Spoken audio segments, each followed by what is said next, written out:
You are scared right now. Don't lie. Your brain is a paranoid survival computer running on caveman software.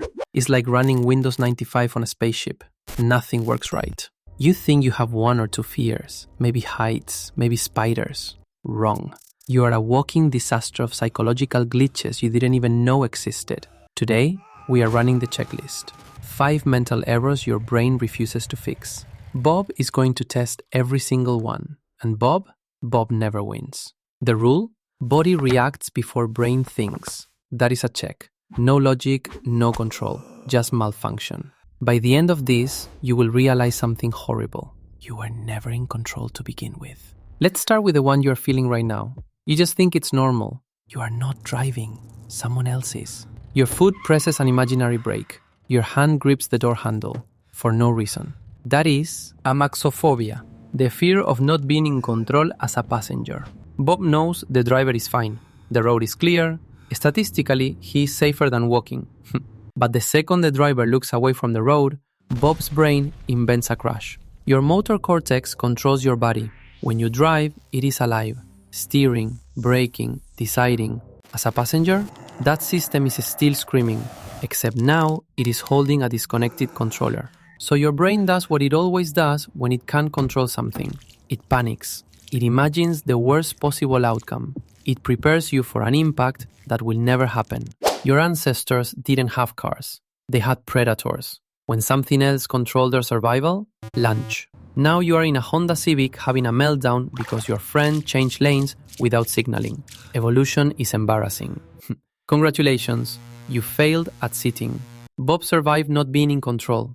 Cute. Now, let's make him lose control of his own body. That sound just triggers something in Bob's brain. Not disgust, panic. That is emetophobia, the fear of vomiting. Yours or someone else's, doesn't matter. Bob isn't nauseous. He's completely fine. But his brain just decided he is about to lose control of his own stomach. And now, his body is making it real. Your brain has a threat detection system. When it sees vomiting, it activates a defense protocol. Prepare to vomit too. Evolutionarily, smart. Spoiled food spreads through groups. One person throws up, everyone should purge. Except now, you are not eating poison berries. You are in a Starbucks. Someone coughed weird, and your stomach is staging a revolt based on absolutely nothing. Here is where it gets broken. The anxiety about vomiting makes you nauseous, which makes you more anxious, which makes you more nauseous. Your brain created the exact problem it was trying to avoid. Congratulations, you played yourself. Bob never actually throws up. He just sits there, sweating, panicking, waiting for something that won't happen. Your body just attacked itself. Cool. Now let's see what happens when you lose a rectangle. Where is your phone right now? You know exactly where it is. But for a second, your brain forgot how to function. That is nomophobia. No mobile phone phobia. Yes, it is real. No, you are not special. Bob left his phone on the counter 5 minutes ago. He is now sprinting like it is a missing child. It was there the whole time, obviously. But Bob's brain treated those 5 minutes like total isolation. Your brain doesn't see a phone. It sees a survival tool. Maps, communication, validation, emergency contact, entertainment. Your entire sense of security got compressed into a 5-inch rectangle. When you lose it, your brain activates the same panic response as being abandoned by your tribe 10,000 years ago. Except your tribe didn't leave. You just forgot your dopamine dispenser at Chipotle. Studies show the average person checks their phone 96 times per day. That is every 10 minutes you are awake. You are not using a tool. The tool is using you. This is an addiction. It is architecture. Every app you use was designed by engineers whose job is to make you feel incomplete without it. Notifications, dopamine hits, infinite scroll, slot machine, streaks, artificial obligation. You are not weak. You are hacked. Bob has his phone back. He's fine now. You're addicted to a screen. Embarrassing. But at least that was silent. That sound just made Bob want to commit violence. Not annoyance. Not discomfort. Rage. Pure, irrational, homicidal rage. That is misophonia, and it is not a choice. Bob knows this person isn't attacking him. They are just eating, like a normal human.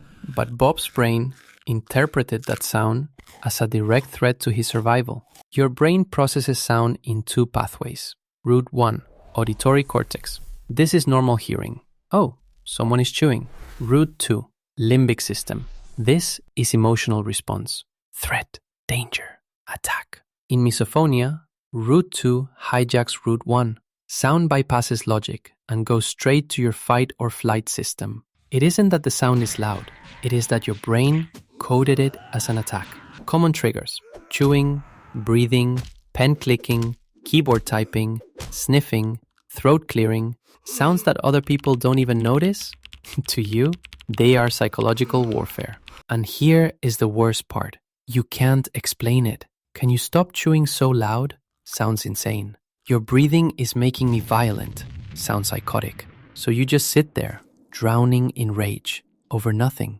Studies show misophonia activates the anterior insular cortex, the same region that processes disgust and pain. Your brain isn't exaggerating.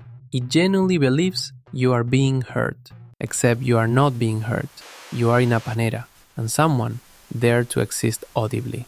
Bob escaped the sounds, but his brain is still screaming. If sounds made you homicidal, wait until you see circles. This is not a phobia. It is a design flaw. Look at this. Does your skin crawl? Do you want to look away but can't stop staring? That reaction happened before you could think. Your body decided this was dangerous. Your brain agreed. You had no say. That is trypophobia, the fear of clusters of irregular holes. Bob isn't looking at anything real. It is just a pattern. Circles on a surface, completely harmless. But his brain sees disease. Your visual cortex processes patterns. When it sees clustered holes, it triggers an ancient alarm. Parasitic infestation. Thousands of years ago, holes in skin meant disease. Mango worms, botflies, myiasis, things that burrow and multiply. If you saw it, you stayed away. If you didn't, you were next. So your brain evolved a nuclear response. Visceral disgust at clustered holes. Except now, you are not looking at diseased flesh. You are looking at a lotus flower, a sponge, a honeycomb. Your alarm system is screaming at geometry. And here is the nightmare part. You can't unsee it. Once you know what triggers it, you start seeing it everywhere. Shower drain, crumpets, aerated chocolate, the back of your hand under certain light. Your brain turned pattern recognition, the thing that made humans successful, into a weapon against you. Trypophobia isn't about holes. It is about your survival system misfiring at math. Bob survived 4 phobias: passenger anxiety, nausea loops, phone separation, sound rage, and then his own eyes betrayed him over circles. So, how many checks did you mark? Passenger panic, vomit loops, phone separation, sound rage, pattern horror. 0? You're lying. 1? You got lucky. 2 or 3? Welcome to being human. All 5? Your brain hates you. Here is what you need to understand. None of these fears were real. The car wasn't going to crash. You weren't going to vomit. Your phone was fine. The chewing wasn't an attack. The holes weren't infected. But your body reacted like they were. Sweat, panic, rage, disgust. All real responses to imaginary threats. That is not a bug. That is the design. Your brain's entire job is to keep you alive. And it does that by assuming everything is dangerous until proven otherwise. Better to panic at a shadow than ignore a predator. Better to overreact than underreact.